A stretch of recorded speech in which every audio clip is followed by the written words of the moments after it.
അടുത്ത മാസം ശമ്പളം വരുന്നേക്കാളും മുന്നേ ആ ശമ്പളത്തിനുള്ള ക്രെഡിറ്റ് കാർഡ് ബില്ല് എത്തിയിട്ടുണ്ടാവും. കസ്റ്റമറോട് പറയും നിങ്ങൾ FD ഇട്, ഞാൻ ലോണും തരാം. അപ്പോൾ FDക്ക് 7% കൊടുക്കും, ലോണിന് 8%. അപ്പോൾ നെറ്റ് ഇയാൾ 1% ബാങ്കിന് പിന്നെയും കൊടുത്തുകൊണ്ടിരിക്കുക. അപ്പോൾ മന്ത്ലി എനിക്ക് എത്ര ശമ്പളം കിട്ടുന്നു, എനിക്ക് എത്ര സ്പെൻഡ് ചെയ്യുന്നു എന്നുള്ളൊരു നിശ്ചയം ഉണ്ടായി കഴിഞ്ഞാൽ തന്നെ നമുക്ക് കുറേ കാര്യങ്ങൾ സോർട്ടായി. അല്ലാതെ ഇക്വിറ്റിയിൽ നിന്ന് എത്ര വലിയ സ്റ്റോക്ക് കണ്ടുപിടിക്കുക എന്നുള്ളതല്ല നമുക്കറിയേണ്ടത്. നമുക്കറിയേണ്ടത് ആ ബേസിക് സാധനം, എനിക്ക് എത്ര കിട്ടുന്നു, എനിക്ക് എത്ര ചിലവാക്കുന്നു, എനിക്ക് കിട്ടുന്നതിനേക്കാളും കുറഞ്ഞാണോ ഞാൻ ജീവിക്കുന്നത് എന്നുള്ളതാണ് ഫസ്റ്റത്തെ കാര്യം പറഞ്ഞത്. നമ്മുടെ സാലറിയുടെ ഒരു 50 തൊട്ട് 60, 70% EMI പോകാൻ തുടങ്ങി കഴിഞ്ഞാൽ പിന്നെ എന്തിനാണ് നമ്മൾ ജോലി എടുക്കുന്നത്? നമ്മൾ ബാങ്കിന് വേണ്ടിയിട്ടാണ് പണിയെടുക്കുന്നത്. നമ്മുടെ ശമ്പളം 50% കട്ടുന്നത് നമ്മളെങ്ങനെ ഹൗ കംഫർട്ടബിൾ ആണ്? ഇത്രയും ടെൻഷൻ അടിച്ച് എന്തിനാണ് പണിയെടുക്കുന്നത്? നമുക്ക് ഏറ്റവും മനസ്സമാനത്തോടെ ജീവിക്കാനല്ലേ നമ്മൾ ഇതെല്ലാം ചെയ്യണം. അല്ലെങ്കിൽ നമ്മുടെ ഒരു കുഴപ്പമെന്ന് വെച്ചാൽ നമ്മൾ ജീവിക്കുന്നത് കടം വീട്ടാൻ നമുക്ക് തോന്നിപ്പോ. അപ്പോൾ അങ്ങനത്തെ ഒരു സെറ്റ് ഓഫ് കോമ്പിനേഷൻ ഉണ്ടെങ്കിൽ അവർക്ക് കറക്റ്റ് ആയിട്ട് അഡ്വൈസും കിട്ടുകയാണെങ്കിൽ ഒരു ഭയങ്കരമായിട്ട് ഫ്ലറിഷ് ആവും ശരിക്കും പറഞ്ഞാൽ. എല്ലാവർക്കും മണി ഗൈഡിലെ ഈ പുതിയ എപ്പിസോഡിലോട്ട് എൻ്റെ സ്വാഗതം. ഇന്ന് നമ്മുടെ ഒപ്പം വെൽത്ത് ക്രിയേഷനും അതേപോലെ തന്നെ മണി മാനേജിങ്ങിലും എക്സ്പേർട്ട് ആയിട്ടുള്ള നിഖിൽ ഗോപാലകൃഷ്ണനാണ് ഉള്ളത്. Nikhil sir NSC, BSc, MCX എന്നിവയിൽ മെമ്പർഷിപ്പ് ഉള്ള കേരളത്തിന്റെ പ്രമുഖ സ്റ്റോക്ക് ബ്രോക്കറേജ് കമ്പനി പെൻഡറ്റ് സെക്യൂരിറ്റീസിന്റെ CEO ആണ്. MBA in finance and marketing ഉള്ള നിഖിൽ സർ 10 വർഷത്തോളം ഫൈനാൻഷ്യൽ സർവീസ് സെക്ടറിൽ എക്സ്പീരിയൻസ് ഉള്ള ഒരു പ്രൊഫഷണൽ തന്നെയാണ്. അത്രമല്ല, ആൾക്കാർക്ക് ഫൈനാൻഷ്യൽ ലിറ്ററസി പകരാനായിട്ട് മണി ടോക്സ് വിത്ത് നിഖിൽ പറഞ്ഞൊരു യൂട്യൂബ് ചാനലും സാർക്കുണ്ട്. ഈ ചാനലിലൂടെ ഗോൾഡ് ബേസ്ഡ് ഇൻവെസ്റ്റിംഗ് അതേപോലെ തന്നെ ഫൈനാൻഷ്യൽ ഡിസിപ്ലിനെ പറ്റി സാർ സംസാരിക്കാറുണ്ട്. ലോങ് ടേം ഇൻവെസ്റ്റിംഗിലാണ് സാർ ഏറ്റവും ഇമ്പോർട്ടൻസ് കൊടുക്കാറുള്ളത്. അതേപോലെ തന്നെ ഓരോവർ അവരുടെ ഫ്യൂച്ചർ ഫൈനാൻസ് കൺട്രോൾ ചെയ്യാൻ പഠിക്കുക എന്നതാണ് സാറുടെ മെയിൻ ലക്ഷ്യം. ഇക്വിറ്റി, മ്യൂച്വൽ ഫണ്ട്, ഇൻഷുറൻസ് പോലത്തെ പല ഫൈനാൻഷ്യൽ പ്രൊഡക്റ്റിലും സാർ ഒരു എക്സ്പേർട്ട് തന്നെയാണ്. അപ്പോൾ ഇന്നത്തെ എപ്പിസോഡിൽ നിഖിൽ സാർ നമ്മോടൊപ്പം financial management, debt management, insurance, savings എന്ന പോലത്തെ പല ടോപ്പിക്സിലും നല്ല കുറച്ച് ടിപ്സ് ഷെയർ ചെയ്യുന്നതാണ്. സാർക്ക് എന്താ പറയാനുള്ളതെന്ന് കേട്ടു നോക്കിയാലോ?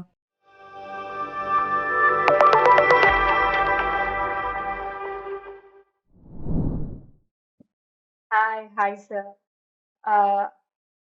ഇക്വിറ്റി എന്താന്ന് പോലും കേരളത്തിൽ അറിയാത്ത ഒരു സമയത്താണ് സർ ഇങ്ങനത്തെ ഒരു കമ്പനി കൊണ്ടുവന്ന് ഇത് ഇത്ര വളർത്തിയെടുത്തത്. I am very happy to have you here. I am very honored to have such a personality with me here today. Hi sir. Thank you. Thanks for inviting. Yeah sir. ഞാൻ പറഞ്ഞ പോലെ ഒരു 2017 സമയത്താണ് നാട്ടിലെ ആൾക്കാർക്ക് ഇക്വിറ്റി എന്താണ്, അതിന്റെ വളർച്ചയിൽ എന്തൊക്കെയാണെന്നുള്ള കാര്യങ്ങൾ അറിഞ്ഞു വന്നത്. പക്ഷെ അതിന്റെ എത്രയോ കാലം മുമ്പ്, ഓൾമോസ്റ്റ് ഒരു 2014 തന്നെ സർ പെൻഡറ്റ് സെക്യൂരിറ്റീസ് തുടങ്ങിയിട്ടുണ്ടായിരുന്നു. സർ എങ്ങനെയാണ് ഇതിലോട്ട് എത്തിയത്? ഈ ഒരു ബ്രാൻഡ് തുടങ്ങാനുള്ള ഒരു റീസൺ എന്താണ്? ഓക്കെ, ശരിക്കും പെൻഡാഡ് ഞങ്ങൾ തുടങ്ങിയത് എൻ്റെ ഫ്രണ്ട്സാണ് തുടങ്ങിയത്. ശരിക്കും ഈ കേരളത്തിൽ ഇക്വിറ്റി ഉണ്ട്, കുറേ നാളുകൾക്ക് മുന്നേ ഉണ്ട്. പക്ഷേ ഈവൻ ഓൾ ഇന്ത്യ ലെവലിലാണെങ്കിലും ഇക്വിറ്റിയിൽ ശരിക്കും വോളിയം വന്നത് ആഫ്റ്റർ കൊറോണയാണ്. അപ്പോൾ so that help us also. Equity കുറച്ചും കൂടി എന്താ പറയുക, ഡെമോക്രറ്റൈസ് ചെയ്യാനായിട്ട് നമുക്കിവിടെ സാധിച്ചു എന്നുള്ളത് ശരിയാണ്.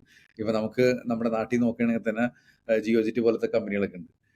ഇപ്പോൾ നമ്മളും ജിയോജിറ്റ് പോലെ തന്നെ പെൻഡാഡും സെയിം ബ്രോക്കിംഗ് ബിസിനസ്സാണ് നമ്മൾ ചെയ്തുകൊണ്ടിരിക്കുന്നത്. അപ്പോൾ ഈ കേരളത്തിലും അതേമാതിരത്തെ ഒത്തിരി ബ്രാൻഡുകളുണ്ട്. അപ്പോൾ ഇതൊക്കെ ലിസ്റ്റഡ് കമ്പനിയാണ് ജിയോജിറ്റ് എന്നൊക്കെ പറയുന്നത്. അപ്പോൾ സോ ഇറ്റ് ഈസ് ദെയർ. ഞങ്ങൾ MBAക്ക് ഞങ്ങൾ ഒരുമിച്ച് ഫ്രണ്ട്സ് ആയിരുന്നു, ഞങ്ങൾ റൂംമേറ്റ്സ് ആയിരുന്നു. സോ ഞാൻ MBA കഴിഞ്ഞപ്പോൾ 2005 I join with Thomson Reuters in ബാംഗ്ലൂരിൽ. അപ്പോൾ so I was in global market. So we were covering, എൻ്റെ ജോലി എന്ന് വെച്ചാൽ ഏഷ്യൻ ഇക്വിറ്റീസും പിന്നെ കമ്മോഡിറ്റി, ഗ്ലോബലി കമ്മോഡിറ്റി ആയിരുന്നു ഞാൻ 10 കൊല്ലം ചെയ്തത്. എൻ്റെ ഫ്രണ്ട്സ് വന്നിട്ട് 2005 തന്നെ they started franchise with other big brands. അത് കഴിഞ്ഞാൽ അവർ 10 years they took this business and they understood the business. അങ്ങനെ they thought of doing correct ആയിട്ടുള്ള ഒരു ബ്രോക്കിംഗ് ലൈസൻസ് എടുത്തിട്ട് ബിസിനസ് തുടങ്ങാണ്. അപ്പോൾ എനിക്കാണ് ഒരു കോർപ്പറേറ്റ് എക്സ്പീരിയൻസ് ഉള്ളത്. അങ്ങനെ ഐ ജോയിൻ പെൻഡാഡ് with them as a CEO of this company. അപ്പോൾ അങ്ങനെയാണ് 2014 ഞങ്ങൾ പെൻഡാഡ് സെക്യൂരിറ്റീസ് എന്നുള്ള കമ്പനിയുടെ പേരിൽ NSCയിലും BSCയിലും ലൈസൻസ് എടുത്ത് വന്നത്. അത് കഴിഞ്ഞ് MCXയിലും നമുക്ക് മെമ്പർഷിപ്പ് എടുത്തു. ദെൻ ഇൻ 4 years ടൈം നമ്മൾ തുടങ്ങി 4 years ടൈമിൽ ക്ലയൻസിനായിട്ട് വർക്ക് ചെയ്യുമ്പോൾ മനസ്സിലായി gold based investing is A very important thing.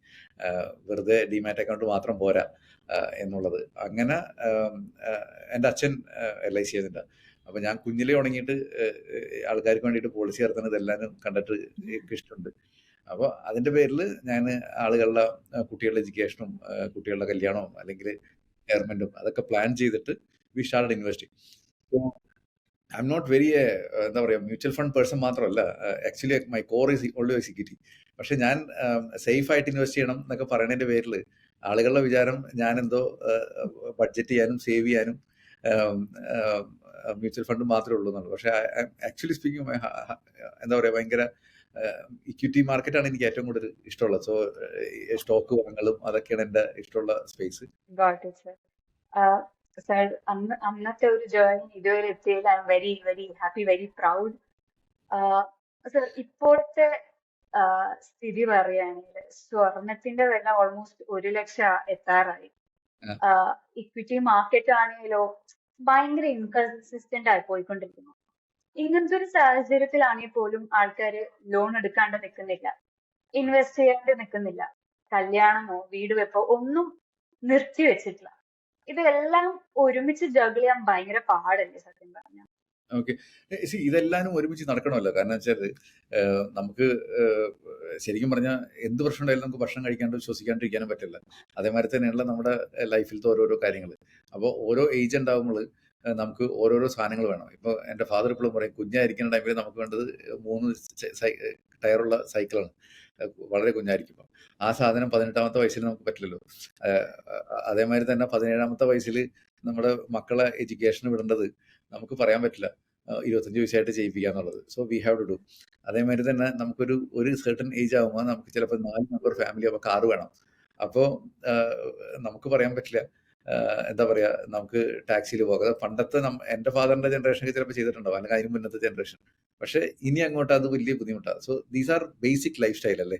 അപ്പോൾ ഇത് നമുക്ക് മാനേജ് ചെയ്തേ പറ്റൂ. അപ്പോൾ നമ്മൾ അറിയാതെ ഇതിലേക്ക് നമ്മൾ വഴുതി വീഴും ഇതിൽ ചെയ്യും. പിന്നെ ഒത്തിരി സോഷ്യൽ പ്രഷറുണ്ട്, പണ്ടത്തെ പോലെയൊന്നുമല്ല. അപ്പോൾ ഇതിനിടയിൽ നമുക്ക് എന്താണ് ഓരോ വ്യക്തിയുടെയും സ്റ്റോറി വേറെയാണ്.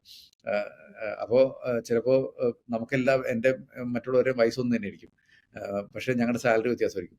ചിലപ്പോൾ ഞങ്ങൾ ഒരുമിച്ച് വർക്ക് ചെയ്യാനുള്ളതാണെങ്കിൽ ചിലപ്പോൾ എൻ്റെയും അവരുടെയും സാലറി ഒന്നായിരിക്കും, പക്ഷെ അവരുടെ ഭാര്യമാർ വ്യത്യാസമായിരിക്കും. അപ്പോൾ അവരുടെ വീട്ടിലത്തെ പൈസ റിക്വയർമെൻറ്റ് വ്യത്യാസമായിരിക്കും, എക്സ്പെൻസ് റിക്വയർമെൻറ്റ് വ്യത്യാസമായിരിക്കും, അവരുടെ ആസ്പിറേഷൻസ് വ്യത്യാസമായിരിക്കും. അപ്പോൾ ഇതെല്ലാം അനുസരിച്ച് നമ്മുടെ മാസത്തെ ബഡ്ജറ്റ് നിശ്ചയിക്കണം. മാസത്തെ ബഡ്ജറ്റ് അനുസരിച്ചാണ് ബാക്കിയുള്ള പൈസ നമ്മുടെ സേവിങ്സ് ആയിട്ട് ഉണ്ടാവുന്നത്. അപ്പോൾ ദാറ്റ് ഡിറ്റർമിൻ അവർ ഫ്യൂച്ചർ. അപ്പോൾ ചില ആൾക്കാർക്ക് പെട്ടെന്ന് തുടങ്ങാൻ പറ്റും. ഇപ്പോൾ ഏർലി നമുക്ക് സ്റ്റാർട്ട് ചെയ്യണമെങ്കിൽ വളരെ ഈസി ആയിട്ട് നമുക്ക് ചെയ്യാൻ പറ്റും. അപ്പോൾ ആദ്യം വേണ്ടത് ഒരു മന്ത്ലി ബഡ്ജറ്റ് ഉണ്ടാക്കിയെടുക്കുക എന്നുള്ളതാണ്. അത് പല ആൾക്കാർക്കും പറ്റില്ല. അതൊരു മെച്യൂർഡൊക്കെ ആയാലും ചിലർക്ക് പറ്റുള്ളൂ. ചില കുട്ടികളൊക്കെ യങ്സ്റ്റേഴ്സ് ആയിട്ട് തന്നെ ചെയ്യാറുണ്ട്. അപ്പോൾ മന്ത്ലി എനിക്ക് എത്ര ശമ്പളം കിട്ടുന്നു, എനിക്ക് എത്ര സ്പെൻഡ് ചെയ്യുന്നു എന്നുള്ളൊരു നിശ്ചയം ഉണ്ടായിക്കഴിഞ്ഞാൽ തന്നെ നമുക്ക് കുറേ കാര്യങ്ങൾ സോർട്ടായി. അല്ലാതെ ഇക്വിറ്റിയിൽ നിന്ന് എത്ര വലിയ സ്റ്റോക്ക് കണ്ടുപിടിക്കുക എന്നുള്ളതല്ല നമുക്കറിയേണ്ടത്. നമുക്കറിയേണ്ടത് ആ ബേസിക് സാധനം, എനിക്ക് എത്ര കിട്ടുന്നു, എനിക്ക് എത്ര ചിലവാക്കുന്നു, എനിക്ക് കിട്ടുന്നതിനേക്കാളും കുറഞ്ഞാണോ ഞാൻ ജീവിക്കുന്നത് എന്നുള്ളതാണ് ഫസ്റ്റത്തെ കാര്യം പറഞ്ഞാൽ. സോ അത് ഡിറ്റർമിൻ ചെയ്യും നമ്മൾ whether we should go for loan or not. അവിടെയാണ് എനിക്ക് തോന്നുന്ന തുടക്കം എന്ന് പറഞ്ഞാൽ. സാർ പറഞ്ഞപ്പോ ആദ്യം തന്നെ ഓർമ്മ എന്താന്ന് വെച്ചാൽ നമ്മുടെ നാട്ടിൽ കുറെ ആൾക്കാർ നല്ലോണം സമ്പാദിക്കണ്ടെങ്കിൽ പോലും ക്യാഷ് ഇല്ലാണ്ട് നെട്ടോട്ട് ഓടാനുണ്ട്. സത്യത്തിൽ ഇതിൽ മെയിൻ കാര്യം സാർ പറഞ്ഞ പോലെ ബജറ്റിംഗ് ശരിയാക്കാത്തോണ്ടാവാം. ബട്ട് ഇതല്ലാണ്ട് വേറെ എന്തൊക്കെ കാരണത്താൽ ആണ് ഇങ്ങനത്തെ ഒരു സിറ്റുവേഷൻ വരുന്നത്? അല്ലെങ്കിൽ അതേപോലെ ഇതിന്റെ റെമഡി എന്താണ് സർ? ഒരു പ്രോപ്പർ ബജറ്റിംഗ് ആണോ, അതോ ലൈഫ് സ്റ്റൈൽ കറക്റ്റായി കൊണ്ടുപോകലാണോ? അല്ല, ഇതിലെ പലപ്പോഴും ബഡ്ജറ്റിംഗ് തന്നെയാണ് ഏറ്റവും വലിയൊരു കാര്യം. നമുക്കെപ്പോഴും ഒരു അഫോർഡബിലിറ്റി എന്ന് പറഞ്ഞൊരു കാര്യമുണ്ട്. കാരണം നമ്മുടെ ലൈഫ് സ്റ്റൈൽ എപ്പോഴും നമ്മുടെ അഫോർഡബിലിറ്റിക്ക് മാച്ച് ചെയ്യുന്ന രീതിയിലായിരിക്കണം നമ്മൾ ചെയ്യേണ്ടത്. ഇത് പലപ്പോഴും ആർക്കും പറഞ്ഞു കൊടുക്കാൻ പറ്റില്ല. ഇപ്പോൾ ഒരു സ്കൂളിൽ ഇതിനെപ്പറ്റി പഠിപ്പിക്കുന്നില്ല. ആൻഡ് സ്കൂളിൽ പഠിപ്പിച്ചിട്ട് കാര്യമില്ല, കാരണം ആ ടൈമിൽ നമുക്ക് അതിനുള്ള മൂഡ് ഉണ്ടാവില്ല കേൾക്കാനായിട്ട്. പിന്നെ ഒത്തിരി ഇതൊരു കൾച്ചറിൻ്റെ ഭാഗമാണ്, നമ്മുടെ ഫാമിലിയുടെ കൾച്ചറിൻ്റെ ഭാഗമാണ്, അല്ലെങ്കിൽ നമ്മുടെ സൊസൈറ്റിയുടെ ഭാഗമാണ്. അപ്പോൾ നമ്മൾ സാധാരണ കേസിൽ പൈസ കിട്ടുമ്പോൾ ഫസ്റ്റ് തന്നെ ഒരാൾ ബാങ്ക് അക്കൗണ്ട് തുടങ്ങും. അപ്പോൾ ബാങ്ക് അക്കൗണ്ട് തുടങ്ങി കഴിഞ്ഞ് കഴിഞ്ഞാൽ ഇവർ ആദ്യം തന്നെ പോയിട്ട് ബാങ്ക് അക്കൗണ്ടിൽ ചെല്ലുമ്പോൾ തന്നെ ബാങ്കിൽ 2 പ്രൊഡക്റ്റ് അവർ വിൽക്കുന്നുണ്ട്, പ്രധാനപ്പെട്ടായിട്ടുള്ള. ഒന്ന് ലോണ്, ഒന്ന് ഇൻവെസ്റ്റ്മെന്റ്. അപ്പോൾ നമ്മൾ ക്ലയന്റിനെ കാണുന്ന ടൈമിൽ, ഒരു ബാങ്കിൽ ചെന്നിരിക്കുന്ന ടൈമിൽ അയാള് ആളോട് കസ്റ്റമറോട് നിങ്ങൾ FD ഇട്, ഞാൻ ലോണും തരാം. അപ്പോൾ FDക്ക് 7% കൊടുക്കും, ലോണിന് 8%. അപ്പൊ നെറ്റ് ഇയാൾ 1% ബാങ്കിന് പിന്നെയും കൊടുത്തോണ്ടിരിക്കുക. അപ്പോ ഒരാളും കൃത്യമായിട്ട് എന്താണ് പ്രൊഡക്റ്റ് എന്ന് പഠിപ്പിക്കുന്നില്ല. അപ്പം ഇവരെ പഠിപ്പിക്കുന്ന എല്ലാവർക്കും അവരുടേതായ കുറെ ഇൻട്രസ്റ്റ് ഉണ്ട്. അവര് മറ്റുള്ളവർ ടാർഗറ്റ് മീറ്റ് ചെയ്യാൻ നോക്കുകയാണ്, നമ്മൾ അതിൽ പെട്ടുപോകും. അപ്പോൾ ഒത്തിരി റോങ് പ്രൊഡക്റ്റ് ആളുകൾ വാങ്ങി വെക്കുന്ന ഒരു സിറ്റുവേഷൻ ഉണ്ട്. പിന്നെ സൊസൈറ്റി പ്രഷർ ഭയങ്കരമാണ്. ഒത്തിരി നമുക്ക് പെട്ടെന്ന് എല്ലാ കാര്യങ്ങളും നേടിയെടുക്കണം ഒരു ആഗ്രഹം വരും. അപ്പോൾ ചിലപ്പോൾ യങ്സ്റ്റേഴ്സിന്റെ കാര്യം പറഞ്ഞിട്ടുണ്ടെങ്കിൽ, അവർ കോളേജിൽ പഠിക്കുന്ന ടൈമിൽ അവർക്ക് മാസ ചിലവ് 5000 രൂപ ഉണ്ടാവുള്ളൂ. വീട്ടുകാരുടെ ചിലവിൽ നിൽക്കുന്ന ടൈം. ഞാൻ 5000 ഒരു ബേസ് നമ്പർ പറയുന്നതാ. പക്ഷെ പിറ്റേ ദിവസം ജോലി കിട്ടി, 25000 രൂപ ശമ്പളമായി, അല്ലെങ്കിൽ 50000 രൂപ ശമ്പളമായി. പിറ്റേ മാസം തന്നെ 50000 രൂപ നമ്മുടെ മാസ ചെലവാക്കി മാറ്റേണ്ട കാര്യമില്ല. അതിന് പകരം 5000 തന്നെ നിർത്തിയാൽ മതി. ആക്ച്വലി ആ ജോലി കിട്ടിയെന്നല്ലാണ്ട് വേറെ വ്യത്യാസങ്ങളൊന്നും വരുന്നില്ല. അപ്പോൾ ഒരു മാസം കഴിഞ്ഞ് ആൾക്കപ്പോൾ ഇത്രയും നാൾ കൊതിച്ചിരുന്ന ഒരു ബൈക്ക് വാങ്ങണം എന്നൊരു തോന്നൽ വരും. അപ്പൊ അതിന് ചിലപ്പോൾ ഒരു 3 ലക്ഷത്തിന്റെ, ഇപ്പൊ 3 ലക്ഷമൊക്കെ നല്ലൊരു ബൈക്കിന് പൈസ വരണം. അപ്പോൾ നമുക്ക് ഒരു 25,000 അല്ലെങ്കിൽ 50,000 ഒരാൾക്ക് ഉള്ള പേ സ്ലിപ്പ് ഒരാൾക്ക് ബാങ്ക് ഈസി ആയിട്ട് ലോൺ കൊടുക്കും. ആൻഡ് അപ്പൊ തന്നെ, അല്ലെങ്കിൽ സ്റ്റുഡന്റ് ആയിരുന്ന ടൈമിൽ നമ്മൾ ഉപയോഗിച്ചിരുന്നത് ഒരു സാംസങ്ങിന്റെ മൊബൈലായിരിക്കും. നമുക്ക് ഇമ്മീഡിയറ്റ്ലി ഐഫോണിലേക്ക് മാറുന്ന ആഗ്രഹം വരും. അപ്പോൾ 25,000 രൂപ ശമ്പളം കിട്ടുന്ന ആൾക്ക് 1 ലക്ഷത്തിന്റെ ഫോണ് വരുമ്പോൾ തന്നെ 4 മാസം ശമ്പളം അവിടെ തീർന്നു. പിന്നെ അതിന്റെ സ്ട്രഗിൾ തുടങ്ങിയാണ്. അപ്പോൾ ഇതെല്ലാനും നമ്മൾ വിചാരിക്കണതാണ് 0% EMI, നമ്മുടെ ഏതോ ബ്രദറിലോ വന്നിട്ട് നമുക്ക് ലോൺ തരണ പോലെ നമ്മൾ വിചാരിക്കണം. It's not like that. Everything attached cost. പിന്നെ നമുക്ക് അതോടൊപ്പം ക്രെഡിറ്റ് കാർഡും തരണം. അപ്പോൾ വി ക്യാൻ സ്പെൻഡ്. അപ്പൊ ഈ ക്രെഡിറ്റ് കാർഡ് വെച്ച് സ്പെൻഡ് ചെയ്യുമ്പോൾ ഏറ്റവും വലിയൊരു ബുദ്ധിമുട്ടെന്ന് വെച്ചാൽ, നമുക്ക് സ്പെൻഡ് ചെയ്യണമെങ്കിൽ ഒരു ഇമോഷൻ ഇല്ല. നമ്മൾ നോട്ട് എണ്ണി കൊടുക്കുകയാണെങ്കിൽ, വാലറ്റിൽ നിന്ന് നോട്ട് എണ്ണി കൊടുക്കുമ്പോൾ നമ്മൾ വിചാരിക്കും ഇത്രയും എണ്ണണോ. സ്വൈപ്പ് ചെയ്യുന്ന ടൈമിലാണെങ്കിൽ വി ഡോണ്ട് ഈവൻ കൺസിഡർ. അപ്പൊ നമുക്ക് പറ്റിപ്പോണ കാര്യം വെച്ചാൽ, ആദ്യം ക്രെഡിറ്റ് കാർഡ് കിട്ടിക്കഴിഞ്ഞ് നമ്മൾ ഉപയോഗിക്കാൻ തുടങ്ങുമ്പോൾ അടുത്ത മാസം ശമ്പളം വരുന്നേക്കാളും മുന്നേ ആ ശമ്പളത്തിനുള്ള ക്രെഡിറ്റ് കാർഡ് ബില്ല് എത്തിയിട്ടുണ്ടാവും. അപ്പോൾ ശമ്പളം കിട്ടുമ്പോൾ ആ ശമ്പളം നമുക്ക് മനസ്സിലാക്കാൻ പറ്റുന്നില്ല. കാരണം പിറ്റേ ദിവസം തന്നെ ഇത് തീരെയാണ്. അപ്പോൾ ഇങ്ങനെ കുറെ ടെംപ്റ്റേഷൻ ആദ്യം വരും.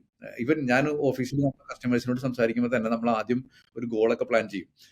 അപ്പോൾ ഇത് വെച്ചിട്ട് അന്ന് അവർക്ക് ചിലപ്പോൾ 2 ലക്ഷം രൂപ ശമ്പളം, ഞാൻ NRIസിനൊക്കെയാണ് പറഞ്ഞത്, 2 ലക്ഷം രൂപ ശമ്പളം അവർക്ക് 25,000 രൂപ പോലും എടുക്കാൻ പറ്റാത്ത ഒരു സിറ്റുവേഷൻ. അപ്പോൾ നമ്മൾ ബഡ്ജറ്റ് ഒക്കെ ചെയ്ത് 25,000 രൂപ SIP തുടങ്ങുന്ന ഒരു വിധത്തിലാക്കി വെക്കും. ഇതൊക്കെ കണ്ട് ഇവർ മോട്ടിവേഷൻ എത്തിയിട്ട് നല്ല രീതിയിൽ ഇവരും ഇവരുടെ ജോലിയിലൊക്കെ ശ്രദ്ധിക്കാൻ തുടങ്ങും. അപ്പോൾ അവർക്ക് ജോലിയിൽ പ്രൊമോഷൻ കിട്ടും. അപ്പോൾ ഈ 2 ലക്ഷം എന്നുള്ളത് ഇവർക്ക് ചിലപ്പോൾ ഒരു 5 ലക്ഷത്തിന്റെ സാലറിയിലേക്ക് ഇവർ വരും. ഈ 5 ലക്ഷത്തിന്റെ സാലറി ഉയർന്നു കഴിഞ്ഞാൽ, ഞാൻ ഇവരോട് എല്ലാവരും പറഞ്ഞിട്ടുണ്ടാവും, നിങ്ങൾ റിവ്യൂ എടുക്കണം നമ്മുടെ ടീമിനെതിരെ. റിവ്യൂ ഇവരും മിക്കവാറും എടുക്കില്ല. ഈ 6 മാസം ഈ 2 ലക്ഷത്തിൽ നിന്ന് 5 ലക്ഷത്തിയ സന്തോഷത്തിൽ ഐഫോണും അതൊക്കെ വാങ്ങി ഇവരുടെ ചെലവ് പണ്ട് ഉണ്ടായിരുന്ന 1.5 ലക്ഷത്തിൽ നിന്ന് നേരെ 3.5 ലക്ഷത്തിലേക്കോ 4 ലക്ഷത്തിലേക്ക് എത്തിയിട്ടുണ്ടാവും. ആ ടൈമിലാണ് പിന്നെയും വരുന്നത്. പിന്നെയും ആ ബിഹേവിയറൽ ചേഞ്ച് നമ്മൾ നടത്തേണ്ടി വരും. നമ്മൾക്ക് ഇപ്പോഴത്തെ കാലത്ത് ഒത്തിരി ടെംപ്റ്റേഷൻ നമ്മുടെ മുന്നിലുണ്ട് ഇത് ചെലവാക്കാനായിട്ട്. സോഷ്യൽ മീഡിയ പ്രഷർ, പിന്നെ അനാവശ്യമായിട്ട് ചെലവാക്കണം എന്നുള്ളൊരു പ്രഷർ, പിന്നെ നമ്മുടെ കയ്യിലില്ലാത്ത പൈസയാണെങ്കിൽ നമുക്ക് കാര്യങ്ങൾ എടുക്കാനായിട്ട് ലോൺ എടുക്കാനുള്ള ഫെസിലിറ്റികൾ നമ്മുടെ ഭാഗത്ത് ഇഷ്ടമായിട്ടുണ്ട്. അപ്പോൾ ഇപ്പോഴത്തെ കാലത്ത് നമ്മുടെ അടുത്തുള്ള ആക്ച്വൽ ബാങ്ക് ബാലൻസ് അല്ല നമ്മൾ ഡിറ്റർമൈൻ ചെയ്യണത്, നമ്മുടെ സാലറി സ്ലിപ്പാണ്. ഈ സാലറി സ്ലിപ്പ് ഉണ്ടെങ്കിൽ നമുക്ക് EMI എത്ര വേണമെങ്കിലും കിട്ടും. അപ്പോൾ ഈ EMI എത്ര വേണമെങ്കിലും കിട്ടിക്കഴിഞ്ഞാൽ ബുദ്ധിമുട്ടെന്ന് വെച്ചാൽ, നമ്മുടെ സാലറിയുടെ ഒരു 50 തൊട്ട് 60-70% EMI പോകാൻ തുടങ്ങി കഴിഞ്ഞാൽ പിന്നെ എന്തിനാ നമ്മൾ ജോലി എടുക്കുന്നത്? നമ്മൾ ബാങ്കിന് വേണ്ടിയിട്ടാണ് പണിയെടുക്കുന്നത്. അപ്പൊ ഇതൊക്കെയാണ് പ്രശ്നങ്ങൾ. സാർ ഈയിടെ സോഷ്യൽ മീഡിയയിലും പറയുണ്ടായല്ലോ, ഒരാളുടെ ഇൻകമിന്റെ 25% അവരുടെ EMI പാടുള്ളൂ. പക്ഷെ ഇക്കാര്യം നാട്ടിലെ മിക്ക ആൾക്കാരും ഇത് ആലോചിച്ചിട്ടല്ല EMI എടുക്കുന്നത്. സാർ പറഞ്ഞ പോലെ കുറച്ച് പ്രൊമോഷൻ കിട്ടി, അപ്പോഴേക്കും അടുത്ത ഐഫോണോ കാറോ എന്തെങ്കിലും വാങ്ങാനുള്ള ഓട്ടായി. സാറ് പറഞ്ഞ പോലെ തന്നെ ഇക്കാലത്ത് ഒരു ഇൻഷുറൻസോ എമർജൻസി ഫണ്ടോ ഒരു ഹോം ലോൺ എടുക്കണ മുമ്പ് ആരും കരുതാറില്ല. സർ, ഇപ്പോഴത്തെ ഒരു മാർക്കറ്റ് സെനോറിയോയില് ഹോം ലോൺ എടുക്കണ നല്ലതാണോ, അല്ലെങ്കിൽ ഒരു ഹോം ലോൺ എടുക്കുന്ന മുമ്പേ ആൾക്കാരെ ആലോചിച്ച് വെക്കേണ്ട കുറച്ച് കാര്യങ്ങൾ എന്തൊക്കെയാണ്? നമുക്ക് എത്ര ഇൻകം ഉണ്ട്, അതേമാതിരി നമുക്കൊരു എമർജൻസി ഫണ്ട് ഉണ്ടോ, ബേസിക് ആയിട്ടുള്ള ഹെൽത്ത് ഇൻഷുറൻസും ടേം ഇൻഷുറൻസ് ഒക്കെ ഉണ്ടോ, അതേമാതിരി നമ്മൾക്ക് ജോലിയിൽ സ്ഥിരതയുണ്ടോ, ജോലി പെട്ടെന്ന് പോകാനൊക്കെ ചാൻസ് ഉണ്ടോ, ഇനി നമ്മുടെ ജോലി ഹസ്ബൻഡിനും വൈഫിനും ഉണ്ടോ, അതേമാതിരി ഹസ്ബൻഡിന്റെ വൈഫിനോ ജോലിയിൽ നിന്ന് ബ്രേക്ക് എടുക്കേണ്ട വന്നു കഴിഞ്ഞാൽ ലോൺ എടുത്തു കഴിഞ്ഞാൽ അതിനുള്ള ഫ്ലെക്സിബിലിറ്റി ഉണ്ടോ, ഇതൊക്കെ ഇമ്പോർട്ടൻ്റ് ആണ്. പിന്നെ ഇത്രയും ആയി കഴിഞ്ഞിട്ട് നമ്മുടെ ഇൻകത്തിന്റെ എത്ര ശതമാനം വരെ നമ്മൾ ലോൺ EMI ആവാൻ ചാൻസ് ഉണ്ട്, അത് 25% നിൽക്കുന്നുണ്ട്, അവിടെയാണ് നോക്കേണ്ടത്. അതുപോലെ തന്നെ വേറെ ഏതെങ്കിലും EMI ഉണ്ടോ, ആ EMIയും ഹോം ലോണിന്റെ EMIയും തമ്മിൽ കൂടുമ്പോൾ 25% കൂടാൻ ചാൻസ് ഉണ്ടോ, അതേമാതിരി നമുക്ക് ഡൗൺ പേയ്മെന്റ് കൊടുക്കാനുള്ള പൈസ കയ്യിലുണ്ടോ, ഡൗൺ പേയ്മെന്റ് അറ്റ്ലീസ്റ്റ് ഒരു 25% നമുക്ക് കൊടുക്കാൻ പറ്റണം. അല്ലെങ്കിൽ ഇനി അടുത്ത വിഷയം എന്ന് വെച്ചാൽ EMI എടുത്തിട്ട് EMI വെസേഴ്സ് ഇപ്പൊ കൊടുക്കുന്ന റെന്റ് എത്രയെന്നുള്ളത്. ഇപ്പോൾ നമുക്ക് ഇപ്പൊ നമുക്കൊരു 1 കോടി രൂപ വീട് എടുക്കണം, 75 ലക്ഷം രൂപ ലോൺ എടുക്കണം, അതിന് 20 വർഷത്തേക്ക് വെച്ചാൽ ഏകദേശം ഒരു 70,000 രൂപ മാസം EMI പോണം. അപ്പോൾ അയാൾക്ക് ഏകദേശം 2.5 ലക്ഷത്തിന് കൂടുതൽ ശമ്പളം ഉണ്ടെങ്കിൽ അത് എടുക്കാൻ പറ്റത്തുള്ളൂ ഈ പറഞ്ഞ കാൽക്കുലേഷനിൽ. അതേമാതിരി 25 ലക്ഷം രൂപ ഡൗൺ പേയ്മെന്റ് കൊടുക്കാൻ നമ്മുടെ അടുത്ത് വേണം. അപ്പോൾ ആ ഡൗൺ പേയ്മെന്റ് കൊടുക്കാനുള്ള കയ്യിൽ കാശുണ്ടോ? ഈ കാൽക്കുലേഷനിൽ നോക്കിക്കഴിഞ്ഞാൽ ഒരു കാര്യം മനസ്സിലാക്കാൻ പറ്റും. നമ്മളിപ്പോൾ താമസിക്കുന്ന റെന്റിൽ താമസിക്കുന്നത് ഒരു 25,000 രൂപ അല്ലെങ്കിൽ 20,000 രൂപ ഉള്ളൂ എന്ന് വിചാരിക്കും. അങ്ങനെയാണെന്നുണ്ടെങ്കിൽ നമ്മൾ ഇത്രയും നാൾ 25,000 രൂപയ്ക്ക് റെന്റിൽ താമസിക്കുന്ന ആള് അടുത്ത മാസം തൊട്ട് 70,000 രൂപയ്ക്ക് ലോണിൽ താമസിക്കേണ്ട അവസ്ഥ വരും. അപ്പോൾ ഭയങ്കര ക്രഞ്ച് വരെയും. നമുക്ക് അതിന് പകരം 25,000 രൂപയ്ക്ക് തന്നെ റെന്റിൽ തുടരുകയും ചെയ്യാം. ബാക്കിയുള്ള ഡിഫറൻസ് ഉണ്ടല്ലോ, ഏകദേശം 40,000 രൂപയ്ക്ക് അടുത്ത് ഡിഫറൻസ് ഉണ്ട്, അത് SIP ഇടാം. അതുകൊണ്ട് ആ 25 ലക്ഷം രൂപ നമുക്ക് ഇൻവെസ്റ്റ് ചെയ്യുകയും ചെയ്യാം. ഇത് 10 വർഷം ഇട്ട് കഴിഞ്ഞാൽ തന്നെ ഏകദേശം ഈ പറഞ്ഞത് 1.25 കോടിയാവും. അപ്പൊ അങ്ങനെയാണെന്നുണ്ടെങ്കിൽ 10 വർഷം കൊണ്ട് 10 വർഷം റെന്റിൽ താമസിക്കുകയും ചെയ്യാം, കരിയറിൽ നന്നായിട്ട് ഫോക്കസ് ചെയ്യുകയും ചെയ്യാം. എന്നിട്ട് 10% വെച്ച് എല്ലാ മാസവും നമ്മൾ കൂട്ടിയിരുന്നെങ്കിൽ 10 വർഷം കഴിഞ്ഞാൽ നമുക്ക് ക്യാഷിൽ നമുക്ക് വീട് വാങ്ങാം, ലോൺ എടുക്കണ്ട. ഇതൊന്നും സത്യം പറഞ്ഞ ആരും ലോൺ എടുക്കുന്ന മുമ്പ് ചിന്തിക്കുന്ന കാര്യങ്ങളല്ല. അത് ഹോം ലോൺ ആയിക്കോട്ടെ, ഈവൻ കാർ ലോൺ ആയിക്കോട്ടെ. കാരണം ഹോം ലോൺ പോലെ തന്നെ ആൾക്കാർ എടുത്തുകൊണ്ടിരിക്കുന്ന ഒരു സംഭവമാണ് കാർ ലോൺ. ഒരു കാർ ലോൺ എടുക്കുന്ന മുമ്പ് ആൾക്കാർ എന്തൊക്കെ ശ്രദ്ധിക്കണം, അതേപോലെ തന്നെ ഒരു ഹോം ലോൺ ഓൾറെഡി ഉള്ള ഒരാൾക്ക് കാർ ലോൺ പുതിയതായി എടുക്കാണ്ട് ഈ ഹോം ലോൺ തന്നെ ടോപ്പ് അപ്പ് ചെയ്യുന്നതല്ലേ നല്ലത്? ഏതാണ് ബെറ്റർ, അല്ലെങ്കിൽ ഏത് സിറ്റുവേഷനിൽ ഏതാണ് ചെയ്യേണ്ടത്? ഇപ്പൊ ടോപ്പ് അപ്പ് എടുക്കണോ ടോപ്പ് അപ്പ് എടുക്കണ്ടേ എന്നുള്ളതാണ് ഒരു കാര്യം. ടോപ്പ് അപ്പിന് ആണെങ്കിൽ എനിക്ക് തോന്നുന്നു 8% ഉണ്ടാവുള്ളതാണ് റേറ്റ്. പക്ഷേ കാർ ലോൺ ആണെങ്കിൽ എൻ്റെ അറിവിൽ 9.5% അല്ലെങ്കിൽ 10% ഉണ്ടാവും. അങ്ങനെ വരണമെങ്കിൽ ഡെഫിനറ്റ്ലി ടോപ്പ് അപ്പ് എടുക്കുന്നതന്നെ നല്ലത്. കാരണം അവിടെ തന്നെ 1% നമുക്ക് ഇൻട്രസ്റ്റ് റേറ്റ് അവിടെ സേവ് ചെയ്യാൻ പറ്റും. ഇനി ഹോം ലോൺ ഉണ്ടെങ്കിൽ, കാർ ലോൺ എടുക്കുകയാണെന്നുണ്ടെങ്കിൽ 2 ലോൺ കൂടി കൂടുമ്പോൾ നമ്മുടെ ഇൻകത്തിന്റെ എത്ര പെർസെന്റേജ് ആവും എന്നുള്ളത് ഭയങ്കര ഇമ്പോർട്ടന്റ് ആണ്. അത് 50% ഒക്കെ ആണെങ്കിൽ എഗെയിൻ ഡേഞ്ചർ. അപ്പൊ പിന്നെ നമ്മൾ ഒന്ന് ആലോചിച്ച് നോക്ക്, നമ്മുടെ ശമ്പളം 50% കട്ട് ചെയ്യുന്നത് നമ്മൾ എങ്ങനെ ഇരിക്കും?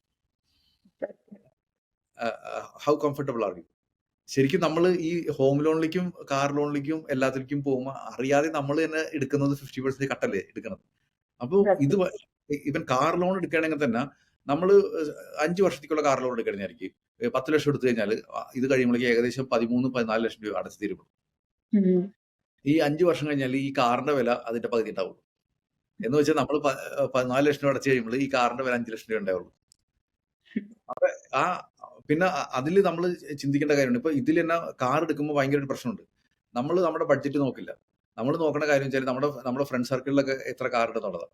അപ്പോൾ ചിലപ്പോൾ നമ്മുടെ ബഡ്ജറ്റ് അനുസരിച്ച് നമുക്ക് വാങ്ങാൻ പറ്റിയ കാർ ചിലപ്പോൾ 5 ലക്ഷം രൂപയുടെ കാർ ആയിരിക്കും. പക്ഷേ നമ്മൾ നോക്കുമ്പോൾ കാരണം വെച്ചാൽ എല്ലാവർക്കും 20-25 ലക്ഷം രൂപ സെദാനൊക്കെ ആയിരിക്കും കാറുള്ളത്. അപ്പോൾ നമ്മളായിരിക്കും why not I go for that. അപ്പോൾ അത് നോക്കാനായിട്ട് നമുക്ക് ആകെ നമ്മൾ ഔട്ട് റേറ്റിലല്ല വാങ്ങാൻ ഉദ്ദേശിക്കുന്നത്. നമ്മൾ ഈ പറഞ്ഞ EMI പോകുന്ന ടൈമിൽ നമുക്കത് വാങ്ങാൻ പറ്റും. പക്ഷേ നമ്മൾ ഒരു 10 ലക്ഷത്തിന്റെ കാറിൽ ഒതുക്കുകയാണെന്നുണ്ടെങ്കിൽ ചിലപ്പോൾ ലോൺ എടുക്കേണ്ടി വരില്ല. അപ്പൊ തീർച്ചയായിട്ടും നമ്മൾ വെറുതെ ലിവറേജ് ചെയ്യണം ഇതിൽ. അപ്പൊ ലോണിനെ ആശ്രയിക്കാതെ ഇങ്ങനെ ചെയ്യണമെന്നുണ്ടെങ്കിൽ അനാവശ്യമായിട്ട് നമ്മൾ ആ 4 ലക്ഷം രൂപ കൊടുക്കല്ലേ, ആ 4 ലക്ഷം രൂപ ഒന്ന് 5 വർഷത്തേക്ക് കോമ്പൗണ്ട് ചെയ്ത് നോക്കിയേ. 4 ലക്ഷം രൂപ ഒരു 7 വർഷത്തേക്ക് ഇട്ട് കഴിഞ്ഞാൽ നമുക്ക് ഡബിൾ ആക്കാൻ പറ്റും. അപ്പോൾ അപ്പൊ ഇത് പലപ്പോഴും നമ്മള് ചിലപ്പോ നമ്മൾ അറിയാതെ നമ്മൾ ഇപ്പൊ ഞാൻ ചില ടൈമിലൊക്കെ കാണാറുണ്ട്, ചില ആൾക്കാർക്ക് FD യിൽ പൈസ വെച്ചിട്ടുണ്ടാവും, എന്നിട്ട് കാർ ലോൺ എടുക്കും.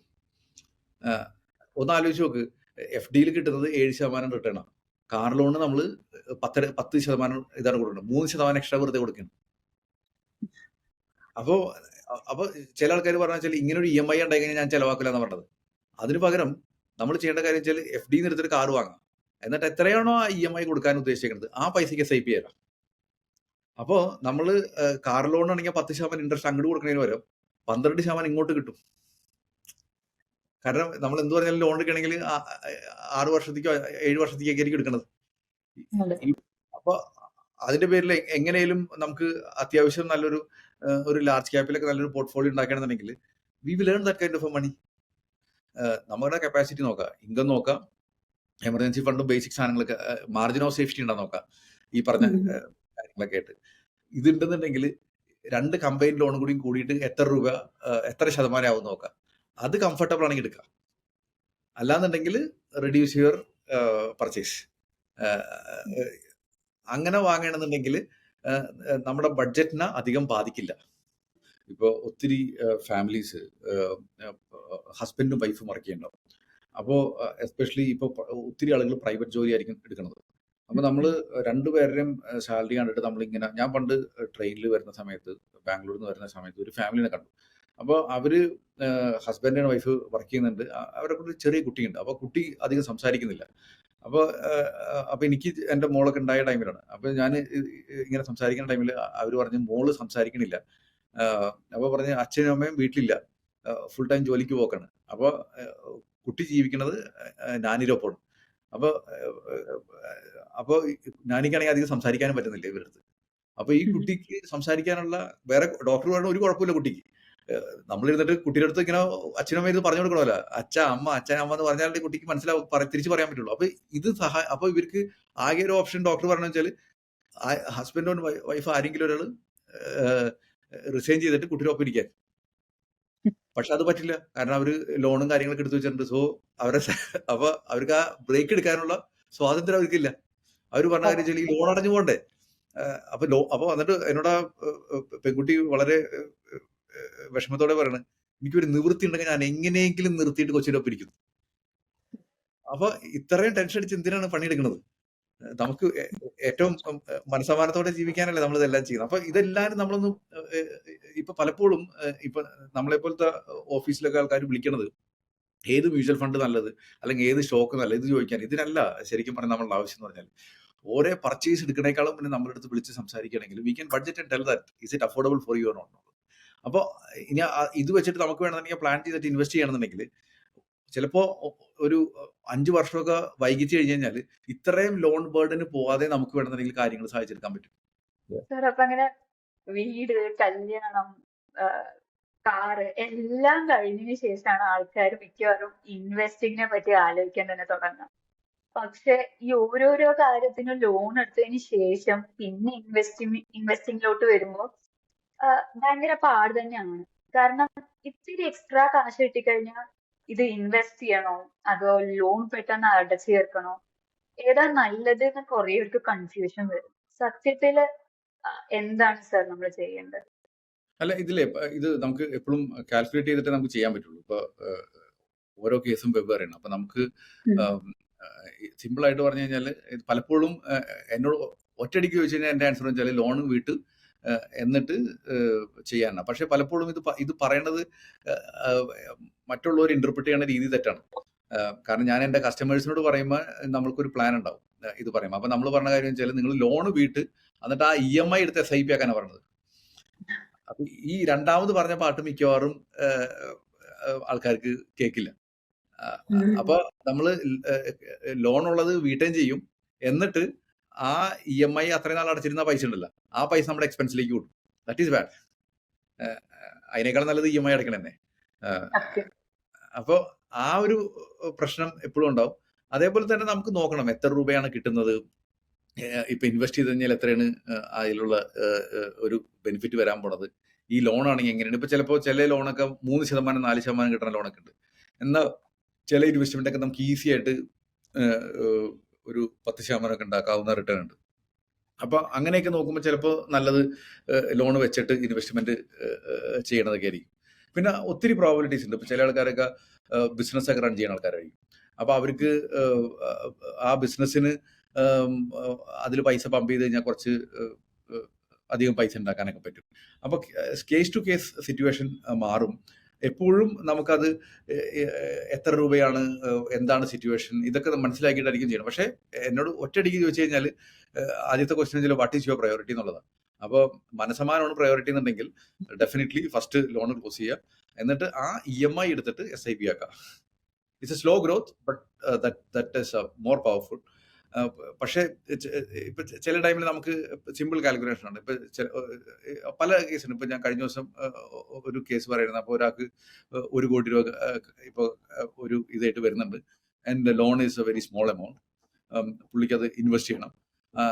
അപ്പോൾ എന്താണ് ക്വസ്റ്റ്യൻസ് ഇപ്പോൾ ഉള്ളത്? അപ്പോൾ തിയററ്റിക്കലി ആ പൈസ ഇൻവെസ്റ്റ് ചെയ്തിട്ട് ചെയ്യേണ്ടായിരിക്കും എക്സൽ ഷീറ്റ് കാണിക്കുന്നത്.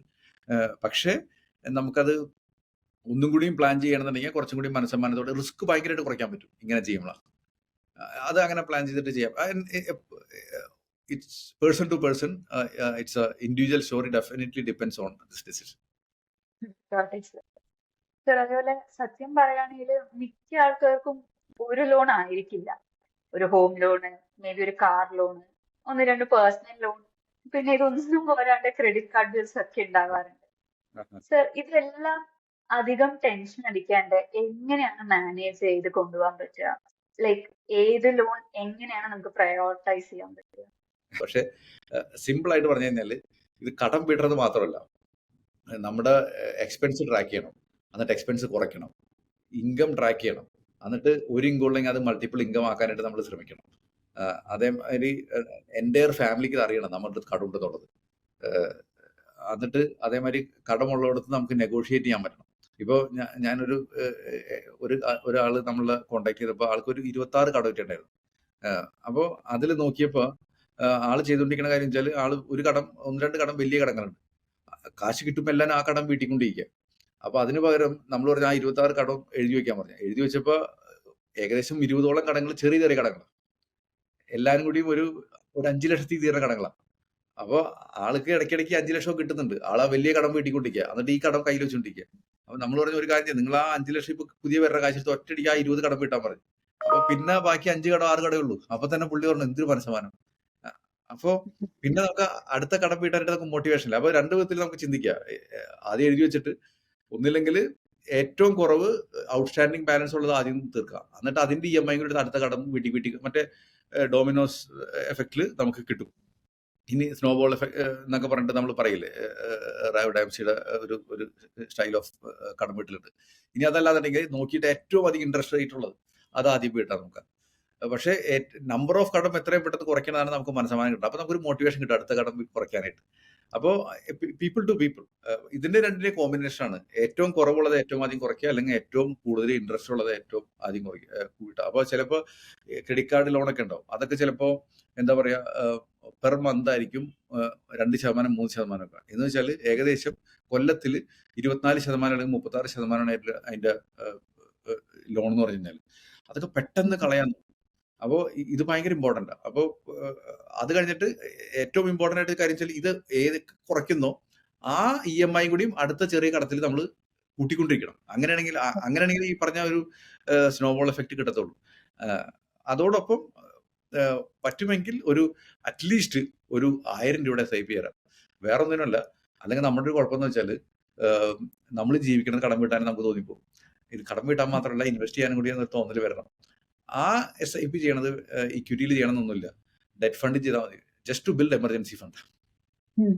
പിന്നെ സെയിം ടൈം തന്നെ ഒരു ഹെൽത്ത് ഇൻഷുറൻസ് ഉണ്ടായിരിക്കണം. Term insurance must. കാരണം കടം ഉണ്ടായിട്ട് നമുക്ക് എന്തെങ്കിലും പറ്റിക്കഴിഞ്ഞ് കഴിഞ്ഞാൽ കടക്കാർ പറയില്ല അത് റൈറ്റ് ഓഫ് ചെയ്യാന്നുള്ളത്. So you need to have a term insurance, അല്ലെങ്കിൽ ഈ എൻ്റയർ കടം will be on the head of നമ്മുടെ ഫാമിലി മെമ്പേഴ്സിന്റെ അടുത്താവും. സത്യം സർ, ഇതൊന്നും മിക്ക ആൾക്കാരും ചിന്തിക്കാത്ത കുറെ കാര്യങ്ങളാണ്. സർ, അതേപോലെ തന്നെ ഒരു ബാങ്കില് കുറഞ്ഞ ലോൺ കണ്ട ഉടനെ ചില ആൾക്കാരൊക്കെ അവരുടെ ലോൺ ഒരു ബാങ്കിൽ നിന്ന് മറ്റേ ബാങ്കിലോട്ട് സ്വിച്ച് ചെയ്യാറുണ്ട്. സത്യം പറഞ്ഞാൽ ഇത് നല്ലൊരു പ്രാക്ടീസ് ആണോ? കുറഞ്ഞ ഇൻട്രസ്റ്റ് എന്നുള്ള കാരണം അല്ലാണ്ട് വേറെ എന്തൊക്കെ കാരണം നമ്മൾ നോക്കണം ഇങ്ങനെ ഒരു സ്വിച്ച് ചെയ്യുന്ന മുമ്പ്? അല്ല, അത് ശരിക്കും ഇത് നല്ലൊരു സ്റ്റഡി നടത്തണം ഡെഫിനറ്റ്ലി. ചിലപ്പോൾ അതിൽ മാറ്റുന്ന സമയത്ത് കുറെ പ്രോസസ്സിംഗ് ചാർജ് അങ്ങനെ ഇങ്ങനെയൊക്കെ ഉണ്ടാവും. അങ്ങനെയാണെങ്കിൽ അതൊന്നും ചെയ്യരുത്. അപ്പൊ നമുക്ക് കൃത്യമായിട്ട് മനസ്സിലാക്കണം ഇങ്ങനെ ചെയ്തു എന്ന് പറഞ്ഞിട്ട് എന്താണ് ഇതിന്റെ ഒരു ഗുണം എന്നുള്ളത്. അപ്പൊ ശരിക്കും ചിലപ്പോൾ നമ്മൾ ചില ടൈമിലൊക്കെ ഏറ്റവും നല്ലതെന്ന് വെച്ചാൽ നമ്മൾ ആ ബാങ്കിനോടൊന്ന് സംസാരിച്ചാൽ മതി. എനിക്ക് ഇങ്ങനെ ഒരു ലോൺ എനിക്ക് അടുത്ത ബാങ്കിൽ നിന്ന് കിട്ടുന്നുണ്ട്, so can you reduce to the same kind of interest rate എന്നുള്ളത്. അപ്പൊ അത് അവർ അനുവദിക്കുകയാണെങ്കിൽ അങ്ങനെ തന്നെ ചെയ്യാം.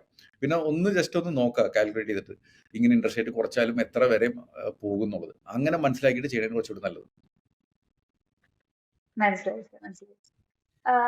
അതേപോലെ തന്നെ സർ, ഫോർ എക്സാമ്പിൾ ഒരാൾക്ക് ഒരു ഹോം ലോൺ ഉണ്ടെന്ന് വിചാരിക്കുക.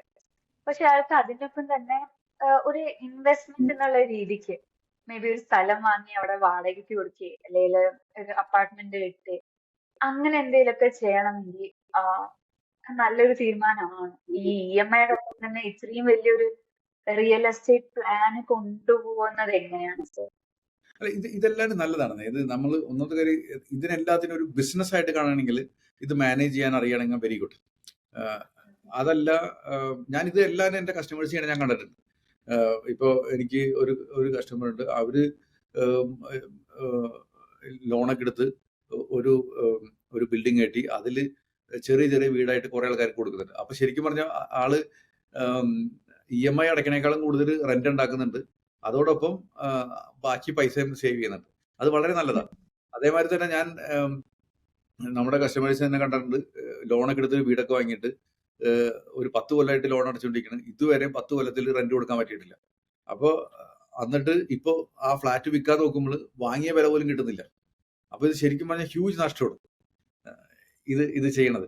അപ്പോൾ നമുക്ക് എപ്പോഴും എവിടെയാണ് ലൊക്കേഷൻ ഇതെല്ലാവരും നോക്കിയിട്ടേ അതിലൊരു കോൾ എടുക്കാൻ പറ്റത്തുള്ളൂ. അപ്പൊ എസ്പെഷ്യലി ഒരു ലോൺ ഉണ്ടെങ്കിൽ ഇനിയും അടുത്ത ലോണിലേക്ക് പോകാണ്ടിരിക്കുക എന്നുള്ള ഏറ്റവും നല്ലത്. എസ്പെഷ്യലി ആ EMI റേറ്റ് നമ്മുടെ 25% മുകളിൽ കയറി പോകണ്ടെന്ന് വെച്ചിട്ട്. ഇപ്പൊ ഇപ്പോഴത്തെ അവസ്ഥയിൽ Indian market is very good. Okay, അപ്പോൾ ഈവൻ റിയൽ എസ്റ്റേറ്റിൽ കിട്ടുന്ന സെയിം റിട്ടേൺ തന്നെ അല്ലെങ്കിൽ അതിനേക്കാളും കൂടുതൽ ഇക്വിറ്റി മാർക്കറ്റിൽ നമുക്ക് കിട്ടുന്നുണ്ട്. ഇനി അതല്ല, ഇനി റിയൽ എസ്റ്റേറ്റിനെ വേണമെന്നുണ്ടെങ്കിൽ ഇപ്പോൾ നമുക്ക് ഡിമാറ്റ് അക്കൗണ്ട് ഒക്കെ തുടങ്ങിയിട്ട് റിട്സിൽ നമുക്ക് ഇൻവെസ്റ്റ് ചെയ്യാം, റിയൽ എസ്റ്റേറ്റ് ഇൻവെസ്റ്റ്മെന്റ് ട്രസ്റ്റിൽ. അപ്പോൾ ഇതിൽ ഒക്കെ ഇൻവെസ്റ്റ് കഴിഞ്ഞാൽ after all they are investing in real estate only. അപ്പോൾ റിയൽ എസ്റ്റേറ്റ് ഇൻവെസ്റ്റ് ചെയ്ത് കഴിഞ്ഞാൽ നമ്മളിപ്പോൾ ഒരു 50 ലക്ഷത്തിന്റെ ലോൺ എടുത്തിട്ട് 50 ലക്ഷം രൂപ ഒരു റിയൽ എസ്റ്റേറ്റ് വാങ്ങി കഴിഞ്ഞാൽ നാളെ അത് വിൽക്കണമെന്നുണ്ടെങ്കിൽ 50 ലക്ഷമുള്ള ആളെ കണ്ടെത്തണം, അല്ലെങ്കിൽ നമ്മളൊരു ബ്രോക്കറുടെ സഹായത്തോടെ ചെയ്യണം. അതിൽ കമ്മീഷനും രജിസ്ട്രേഷനും എല്ലാം കുറെ കോസ്റ്റ് അവൈലബിൾ ആണ്. അതിനേക്കാളും പേര് നമുക്ക് EMI അടയ്ക്കാൻ നമ്മുടെ കഴിവ് 1 ലക്ഷം രൂപയാണ്, അല്ലെങ്കിൽ 50,000 രൂപയാണെന്നുണ്ടെങ്കിൽ ഈ 50,000 രൂപ വെച്ചിട്ട് നമുക്ക് SIP-യിൽ ഇടാലോ, റിട്സിലോ അല്ലെങ്കിൽ SIP-ലോ ഇക്വിറ്റി ഫണ്ടുകളിലോ. എന്നിട്ട് ഓവർ 10 years ടൈം പിന്നെ അപ്പോൾ നമ്മളെ കൊണ്ട് അഫോർഡ് ചെയ്യാവുന്ന രീതിയിൽ ഈ ടൈമിൽ വാങ്ങിയാൽ പോരെ. We are not missing much.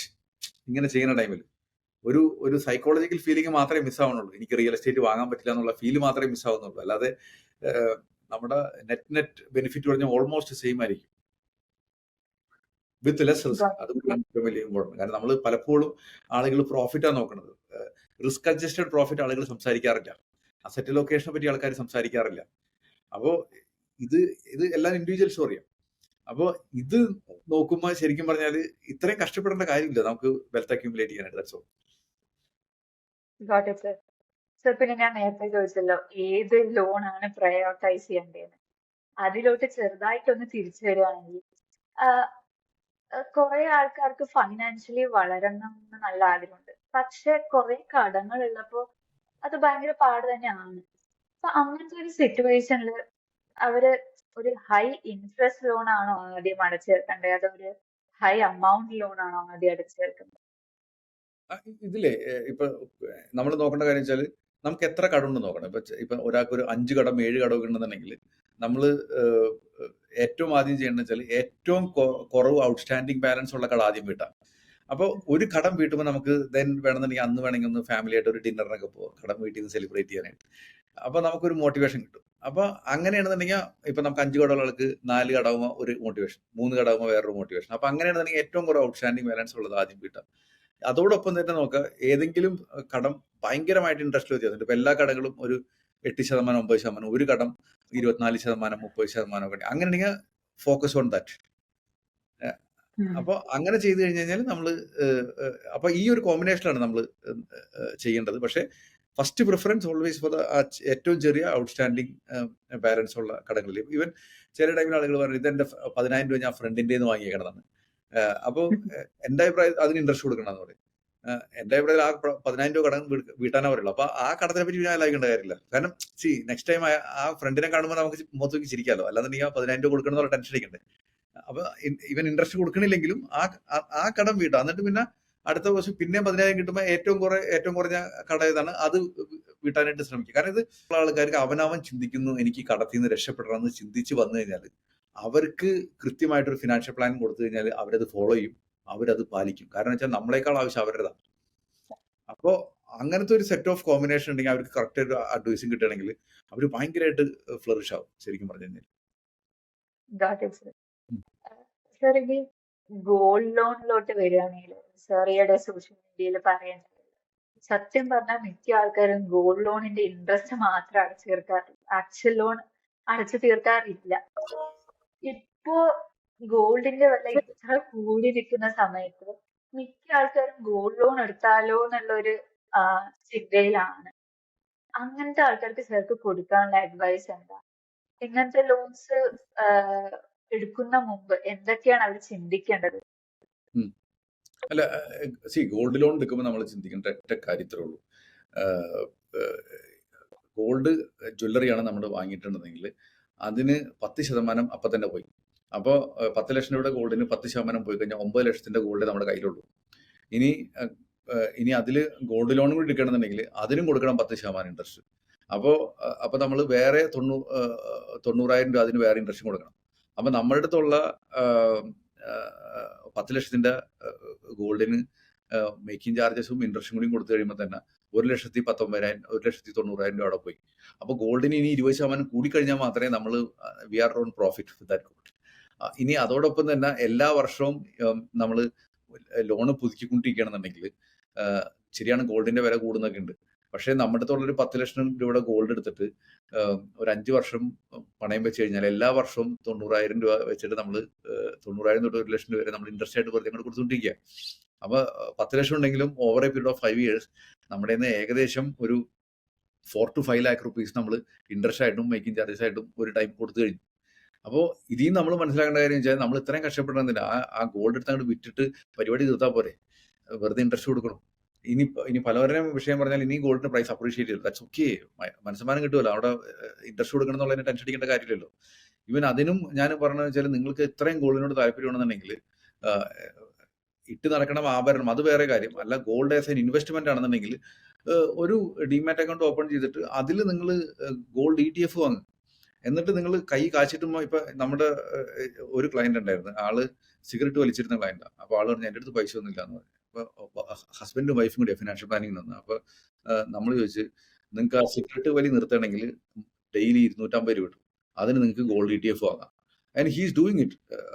I think almost 1 year ആയിട്ട് പുള്ളി എല്ലാ ദിവസവും പുള്ളി ഗോൾഡ് ETF വാങ്ങുന്നുണ്ട് 250 രൂപയ്ക്ക്. And he so happy. ഇപ്പൊ ഗോൾഡിന്റെ പ്രൈസും കൂടി കൂടിയപ്പോൾ ഒന്നും കൂടി ഹാപ്പിയാണ്. പക്ഷേ ഒന്ന് ആലോചിച്ച് നോക്ക്, നമ്മൾ ഈ ഗോൾഡ് ETF ആണ് കയ്യിലുണ്ടെങ്കിൽ 10 ലക്ഷം രൂപയ്ക്ക് ഗോൾഡ് ETF ഉണ്ട് വിചാരിക്കും. നമുക്ക് ഒരു 5 ലക്ഷം രൂപ ആവശ്യം വന്നു, നമ്മൾ പണയൊന്നും വെക്കണ്ട, 5 ലക്ഷം രൂപ ഗോൾഡ് ETF എടുത്ത് അങ്ങോട്ട് വിൽക്കുക. അപ്പൊ പൈസ വ്യത്യാസം വരും. എന്നിട്ട് അടുത്ത മാസം തുടങ്ങിയിട്ട് ഒരു 50,000 രൂപ വെച്ചിട്ട് പിന്നെയും ഗോൾഡ് ETF വാങ്ങിക്കൊണ്ടിരിക്കും. അപ്പൊ ആ ഇൻട്രസ്റ്റ് കൊടുക്കണേ കൂടി നിങ്ങൾക്ക് ഗോൾഡാക്കി മാറ്റാൻ പറ്റും. ഫൈനലായിട്ട് എനിക്ക് സാറോട് ഒരു കാര്യമാണ് ചോദിക്കാനുള്ളത്. ലോൺ എടുക്കണം അല്ലെങ്കിൽ ലോൺ എടുത്തേ തീരൂന്ന് തീരുമാനിക്കുന്ന ആൾക്കാരോട്, അത് അവരുടെ ഫസ്റ്റ് ലോൺ ആയിക്കോട്ടെ അതോ 2-3 ലോൺ ആയിക്കോട്ടെ, അവർക്ക് സാർക്ക് ഒരൊറ്റ അഡ്വൈസ് കൊടുക്കാൻ പറ്റിയ അതെന്തായിരിക്കും? എനിക്ക് ആദ്യം തന്നെ നോക്കേണ്ട കാര്യം വെച്ചാൽ ശരിക്കും നമ്മുടെ കപ്പാസിറ്റി അനുസരിച്ചിട്ട് what value addition that loan is giving you എന്നുള്ളതൊന്ന് ആലോചിക്കേണ്ട ഒരു കേസാണ്. ഇത്രേ ഉള്ളൂ. അവനവൻ നോക്കുക, is it really making sense gold loan എടുത്തിട്ടെന്നുള്ളത്. എന്നിട്ട് ആ പേ ഓഫ് ഒക്കെ ഒന്ന് നോക്കുക. എന്നിട്ട് if you are not able to do yourself, take a financial advice, then take a decision. അതായിരിക്കും എൻ്റെ ഒരു ഒറ്റടിക്ക് പറഞ്ഞു കഴിഞ്ഞാലുള്ള ഒരു റീസൺ, ഒരു ഉത്തരം പറഞ്ഞു കഴിഞ്ഞാൽ. Thank you so much sir. ഇത്രയും നേരം എൻ്റെ ഒപ്പം നിന്ന് ഞാൻ ചോദിച്ച ഓരോരോ ചോദ്യത്തിനും പ്രോപ്പറായി ഉത്തരം തന്നു. Yeah, thank you, Gayatri. Very good questions, and I enjoyed discussing. Thank you so much. Thank you, sir. Thank you. അപ്പോൾ നിഖിൽ സാറുടെ ഒപ്പം ഇന്നത്തെ ഈ ഇൻട്രസ്റ്റിംഗ് സെഷൻ ഇവിടെ തീരുകയാണ്. സാറ് നമുക്ക് ഷെയർ ചെയ്ത മെയിൻ കുറച്ച് ടിപ്സും ട്രിക്സും എന്തൊക്കെയാണ് നമുക്ക് നോക്കിയാലോ. ബജറ്റിങ്ങും പ്ലാനിങ്ങിന്റെയും ഇമ്പോർട്ടൻസ് സാറ് സംസാരിക്കുകയുണ്ടായി. അതേപോലെ തന്നെ ഇപ്പം മിക്ക ആൾക്കാരും അനുഭവിക്കുന്ന ഒരു ഫൈനാൻഷ്യൽ പ്രഷറിനെ കുറിച്ചും സാറ് മെൻഷൻ ചെയ്തായിരുന്നു. സോഷ്യൽ മീഡിയ പ്രഷറും സോഷ്യൽ കൺസ്ട്രെയിൻസും കാരണം മിക്ക ആൾക്കാരുടെയും സ്പെൻഡിങ് ഹാബിറ്റ്സ് ഭയങ്കര എഫക്റ്റ് ആയിട്ടുണ്ട്. അതുകൊണ്ട് തന്നെ ഒരു ലോൺ എങ്ങനെ എടുക്കണം, അത് എങ്ങനെ പ്ലാൻ ചെയ്യണമെന്ന് മിക്ക ആൾക്കാർക്ക് ഇപ്പം അറിയില്ല. Loans especially home loan, car ലോണിന് എങ്ങനെ അപ്രോച്ച് ചെയ്യണം, അതേപോലെ തന്നെ ഈ ലോൺസ് എടുക്കണമെങ്കിൽ ഒരു എമർജൻസി ഫണ്ട് വരാം. ഇതെല്ലാം എന്തുകൊണ്ടാണ് ഇമ്പോർട്ടൻ്റ് സാറ് സംസാരിക്കുകയുണ്ടായി. അതേപോലെ തന്നെ ഒരു ഫൈനാൻഷ്യൽ സെക്യൂരിറ്റി, ഇൻഷുറൻസ്, ഫാമിലി സെക്യൂരിറ്റിക്ക് പ്രയോറിറ്റി കൊടുക്കണമെന്നും സാർ അഡ്വൈസ് ചെയ്തു. അതേപോലെ അസറ്റ് അലോക്കേഷന്റെ ഇമ്പോർട്ടൻസും സാർ പറയുകയുണ്ടായി. ഗോൾഡ് ഇൻവെസ്റ്റ്മെന്റ് ഇപ്പോൾ ഭയങ്കര പോപ്പുലർ ആണെങ്കിൽ പോലും നമ്മുടെ ലോങ് ടേം ഇൻവെസ്റ്റ്മെന്റിന് വേണ്ടിയിട്ടുള്ള ഒരു ഡൈവേഴ്സിഫൈഡ് പോർട്ട്ഫോളിയോയിലെ ഒരു പാർട്ട് മാത്രമേ ഗോൾഡ് ആവാൻ പാടുള്ളൂ. ഷോർട്ട് ടേം ഗോൾസിൽ ഗോൾഡ് സ്റ്റേബിൾ ആണെങ്കിൽ പോലും ഒരു ബാലൻസ് ഇൻവെസ്റ്റ്മെന്റ് സ്ട്രാറ്റജിയിൽ ഇക്വിറ്റി ഭയങ്കര ഇമ്പോർട്ടൻ്റ് ആണ്. ക്രെഡിറ്റ് കാർഡ് ഡെറ്റ്സും ലോൺസും എങ്ങനെ മാനേജ് ചെയ്യണം എന്നെ പറ്റിയും സാർ സംസാരിക്കുകയുണ്ടായി. കൂടുതൽ ഇൻട്രസ്റ്റ് ഉള്ള ലോൺ ആദ്യം അടച്ചു തീർക്കുക, എന്നിട്ട് ഇൻവെസ്റ്റ്മെന്റിലോട്ട് ഫോക്കസ് ചെയ്യുക എന്നാണ് സാറ് പറഞ്ഞ അഡ്വൈസ്. ഫൈനാൻഷ്യൽ ഡിഫിക്കൽട്ടീസ് ഉള്ളവർക്ക് സാറ് കൊടുത്ത മെയിൻ അഡ്വൈസ് എന്താണെന്ന് വെച്ചാൽ ഡിസിപ്ലിൻ വിടാതിരിക്കുക. നിങ്ങളുടെ ഫൈനാൻഷ്യൽ സിറ്റുവേഷൻ റെഗുലറായിട്ട് മോണിറ്റർ ചെയ്യുക. അതേപോലെ തന്നെ നിങ്ങളുടെ ഫൈനാൻഷ്യൽ ഗോൾ അനുസരിച്ച് നിങ്ങളുടെ സ്പെൻഡിങ് ഇവാലുവേറ്റ് ചെയ്ത് അതനുസരിച്ച് സ്പെൻഡിങ് ചെയ്യുക. അപ്പോൾ ഇന്നത്തേക്ക് ഇത്രയേ ഉള്ളൂ. ഈ കോൺവെർസേഷൻ നിങ്ങൾക്ക് യൂസ്ഫുള്ളും ഇൻഫോർമേറ്റീവ് ആയിരിക്കുമെന്ന് ഞാൻ വിശ്വസിക്കുന്നു. ഇതേപോലത്തെ ഇൻസൈറ്റ്ഫുൾ ആയ ഡിസ്കഷൻസുമായിട്ട് നമുക്ക് വീണ്ടും കാണാം. മറക്കാതെ ചാനൽ സബ്സ്ക്രൈബ് ചെയ്യും. So till then, take care and happy investing.